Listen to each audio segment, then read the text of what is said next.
அடிமை எப்படி உருவாகுறான்? ஒரு அடிமை அநீதி எதற்கு துணிவு இல்லாதவன் சகித்துக் கொள்றான். தொடர்ச்சியா சகித்துக் கொள்கிறவன் அடிமையாயிடுறான். இதுதான் இருக்கிறது. அவர் அடிமையா இருக்கிற விரும்பல, நாங்களும் விரும்பல. அதுதான் பிரச்சனை. இங்க உலக புரட்சியாளர்லாம் இங்க பாருங்க, ஹோசிமின் வியட்நாம் விடுதலைக்கு முன்னெடுக்கும் போது ஒரு புரட்சிகர முழக்கத்தை முன்வைக்கிறான்.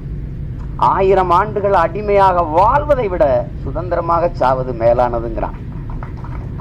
அதையேதான் புரட்சியாளர் அண்ணல் அம்பேத்கர் 1000 ஆண்டுகள் நாம் அடிமையாக வாழ்வதை விட ஒரு நொடியேனும் சுதந்திரமாக வாழ்ந்து சாவது மேலானதுங்கிற இந்த தத்துவங்களை உள்வாங்கி எங்கள் தலைவன் என்ன சொல்றான்? 1000 ஆண்டுகள் நாம் அடிமையாக வாழ்வதை விட சுதந்திரமாக சாவது மேலானது, அதுவும் அந்த சுதந்திரத்திற்காக போராடி சாவது அதை விட மேலானதுங்கிறான்.